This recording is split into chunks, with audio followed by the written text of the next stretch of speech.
जानिए पूजन विधि, कथा एवं फल। रविवार सूर्य देवता की पूजा का वार है। जीवन में सुख समृद्धि, धन संपत्ति और शत्रुओं से सुरक्षा के लिए रविवार का व्रत सर्वश्रेष्ठ है। रविवार का व्रत करने व कथा सुनने से मनुष्य की सभी मनोकामनाएं पूरी होती हैं। मान सम्मान, धन यश तथा उत्तम स्वास्थ्य मिलता है। रविवार व्रत का ऐसे करें पूजन। तारांकन सूर्य का व्रत 1 वर्ष या 30 रविवारों तक अथवा 12 रविवारों तक करना चाहिए। तारांकन रविवार को सूर्योदय से पूर्व बिस्तर से उठकर शौच व स्नानादि से निवृत्त होकर स्वच्छ लाल रंग के वस्त्र पहनें। तारांकन तत्पश्चात घर के ही किसी पवित्र स्थान पर भगवान सूर्य की स्वर्ण निर्मित मूर्ति या चित्र स्थापित करें। तारांकन इसके बाद विधि विधान से गंध पुष्पादि से भगवान सूर्य का पूजन करें। तारांकन पूजन के बाद व्रत कथा सुनें। तारांकन व्रत कथा सुनने के बाद आरती करें। तारांकन तत्पश्चात सूर्य भगवान का स्मरण करते हुए ओम ह्रां ह्रीं सूर्याय नमः इस मंत्र का 12 या 5 अथवा 3 माला जप करें। तारांकन जप के बाद शुद्ध जल, रक्त चंदन, अक्षत, लाल पुष्प और दूर्वा से सूर्य को अर्घ्य दें। तारांकन सात्विक भोजन व फलाहार करें। भोजन में गेहूं की रोटी, दलिया, दूध, दही, घी और चीनी खाएं। तारांकन रविवार के दिन नमक नहीं खाएं। रविवार व्रत की पौराणिक कथा। प्राचीन काल में एक बुढ़िया रहती थी। वह नियमित रूप से रविवार का व्रत करती। रविवार के दिन सूर्योदय से पहले उठकर बुढ़िया स्नानादि से निवृत्त होकर आंगन को गोबर से लीपकर स्वच्छ करती। उसके बाद सूर्य भगवान की पूजा करते हुए रविवार व्रत कथा सुनकर सूर्य भगवान का भोग लगाकर दिन में एक समय भोजन करती। सूर्य भगवान की अनुकंपा से बुढ़िया को किसी प्रकार की चिंता एवं कष्ट नहीं था।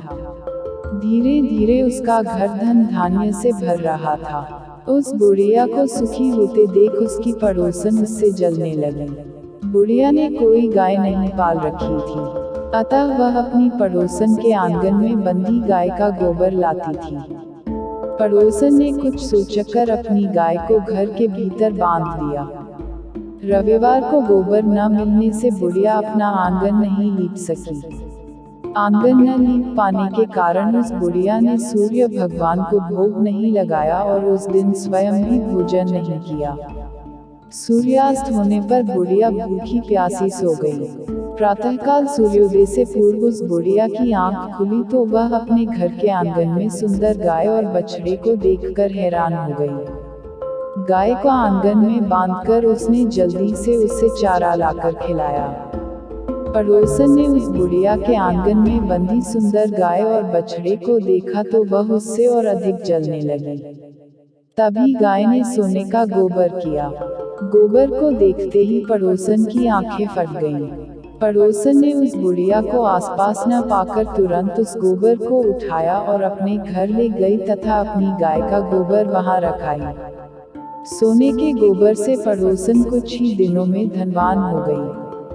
गाय प्रतिदिन सूर्योदय से पूर्व सोने का गोबर किया करती थी और बुढ़िया के उठने के पहले पड़ोसन उस गोबर को उठाकर ले जाती थी। बहुत दिनों तक बुढ़िया को सोने के गोबर के बारे में कुछ पता ही नहीं चला। बुढ़िया पहले की तरह हर रविवार को भगवान सूर्यदेव का व्रत करती रही और कथा सुनती रही। लेकिन सूर्य भगवान को जब पड़ोसन की चालाकी का पता चला तो उन्होंने तेज आंधी चलाई। आंधी का प्रकोप देखकर बुढ़िया ने गाय को घर के भीतर बांध दिया। सुबह उठकर बुढ़िया ने सोने का गोबर देखा, उसे बहुत आश्चर्य हुआ। उस दिन के बाद बुढ़िया गाय को घर के भीतर बांधने लगी। सोने के गोबर से बुढ़िया कुछ ही दिन में बहुत धनी हो गई। उस बुढ़िया के धनी होने से पड़ोसन बुरी तरह जल भूनकर राख हो गई और उसने अपने पति को समझा बुझाकर उसे नगर के राजा के पास भेज दिया। सुंदर गाय को देखकर राजा बहुत खुश हुआ। सुबह जब राजा ने सोने का गोबर देखा तो उसके आश्चर्य का ठिकाना न रहा।